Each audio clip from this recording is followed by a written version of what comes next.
for having given this opportunity. Thank you. Now, Honourable Member Sri Arjun Ram Meghwal.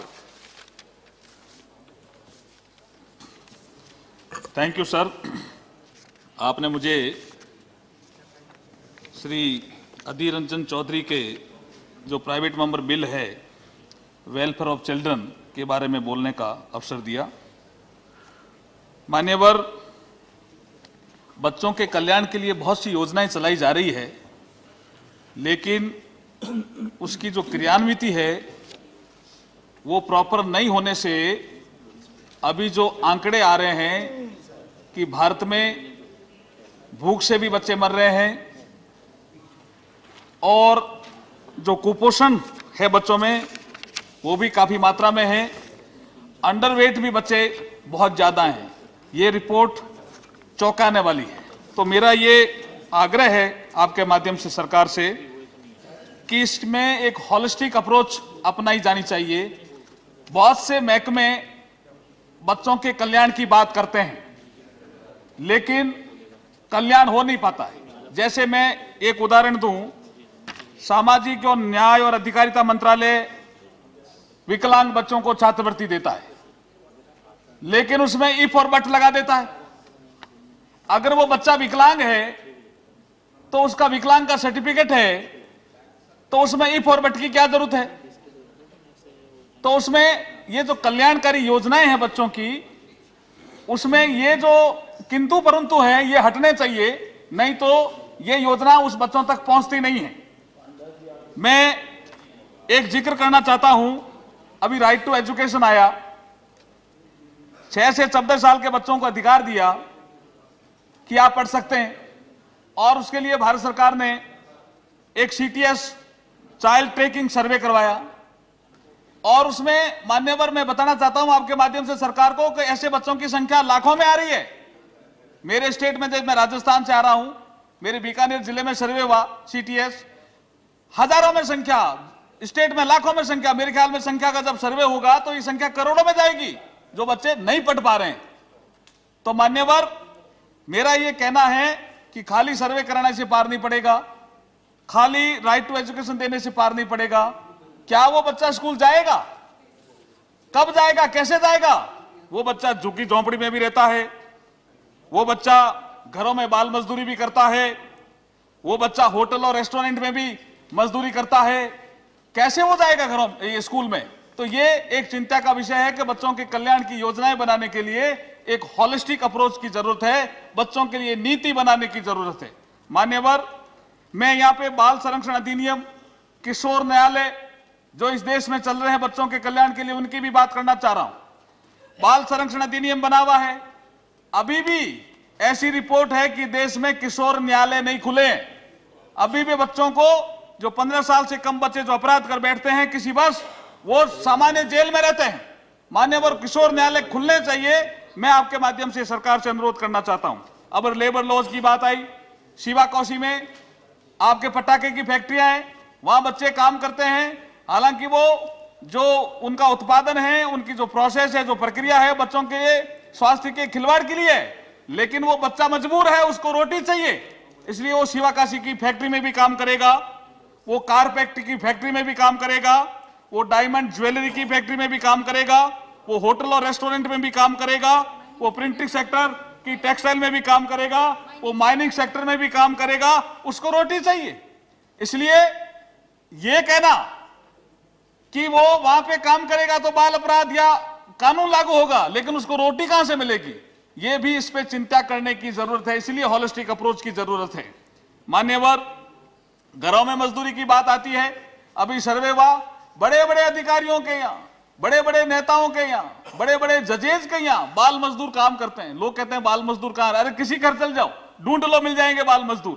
तो बाल मजदूर को आप जब तक आइडेंटिफाई करके होलिस्टिक अप्रोच में नहीं लाएंगे तो उनका कल्याण नहीं होने वाला है। मान्यवर, मैं आपके माध्यम से, माननीय मंत्री जी बैठे हैं, आंगनवाड़ी केंद्र चल रहे हैं, आंगनवाड़ी केंद्रों में अंडरवेट की जांच होती है, ये बात सही है, और स्कूलों में भी एक इनका प्रोग्राम चलता है कि स्कूलों में भी स्वास्थ्य की जांच करो, अंडरवेट की, एक साल में एक बार लेकिन वो सब औपचारिकताएं ज्यादा है। उसमें नर्स को कहा जाता है तुम जाओ, वो भी नहीं जाता है, जाती है। डॉक्टर को कहा जाता है, वो भी नहीं जाते हैं। और किसके भरोसे? पटवारी, ग्राम सेवक, उनके भरोसे छोड़ दिया जाता है कि आप देख लो अंडरवेट है या नहीं है। ये अगर ऐसी योजनाएं चलेंगी तो ये काम चलने वाला नहीं है। आंगनबाड़ी केंद्रों के मैं कहना चाहता हूं, बहुत से आंगनबाड़ी केंद्र अब तक किराए में चल रहे हैं। क्या सरकार इन आंगनबाड़ी केंद्रों को कम से कम ये बजट देकर के उनका खुद का ये एक कम से कम भवन तो बना दीजिए जिससे वो पेड़ लगा सके, जो महिलाएं और बच्चे वहां बैठे रहते हैं वो सही वातावरण में रह सके, पर्यावरण सुरक्षित रह सके। अदरवाइज किराए के मकान मालिक और इनके आंगनबाड़ी केंद्रों के बीच में झगड़ा ही चलता रहता है और जो न्यूट्रिटिव फूड आता है उसमें भी चोरी होने की घटनाएं होती रहती है। मान्यवर, मैं आपके माध्यम से एक बाल विवाह, जो शारदा एक्ट कब बना था तब से लेकर के बाल विवाह की बात चल रही है। अभी मान्यवर, माननीय सुप्रीम कोर्ट को इंटरवेन करना पड़ा कि यह बड़ी दुख की बात है कि बाल विवाह इस देश में होते हैं और कई नेता भी उसमें शरीक होते हैं।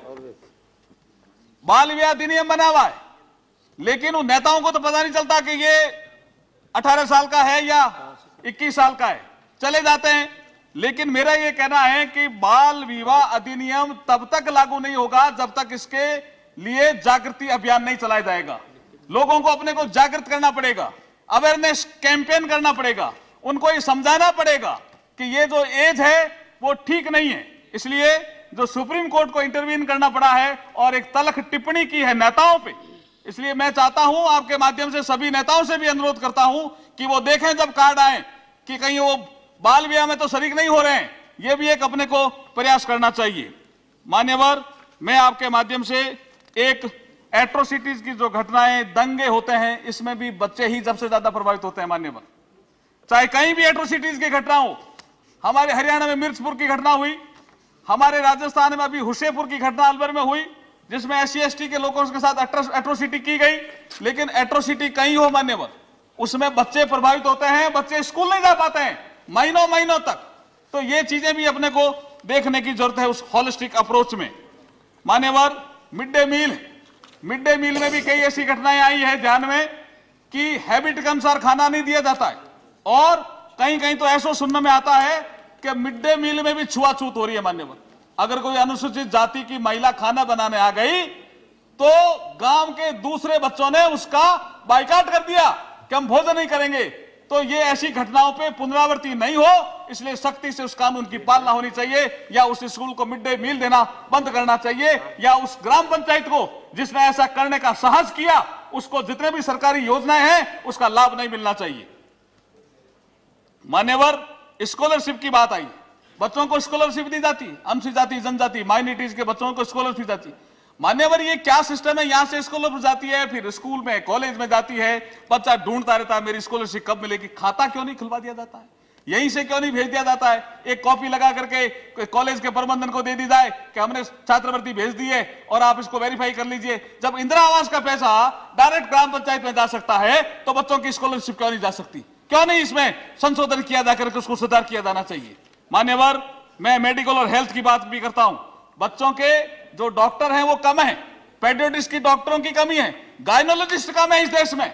अगर बच्चों का अगर आप कल्याण करना चाहते हैं तो अपने को होलिस्टिक व्यू लेकर के इसमें काम करना चाहिए। मान्यवर, लास्ट में मैं ये कहना चाहता हूं कि जो BPL की लिस्ट है जिसके तहत अपने को PDS में खाना मिलता है, अनाज मिलता है, वो भी सही नहीं होने से जो वंचित बच्चा है, जो कमजोर बच्चा है, वो उससे वंचित रह जाता है। इसलिए BPL लिस्ट में भी जल्दी से जल्दी संशोधन करें। मैं इतनी बात कह करके मेरी वाणी को विराम देता हूं। आपने मुझे बोलने के लिए अलाउ किया, उसके लिए आपका बहुत बहुत धन्यवाद। धन्यवाद साथियों। Thank you.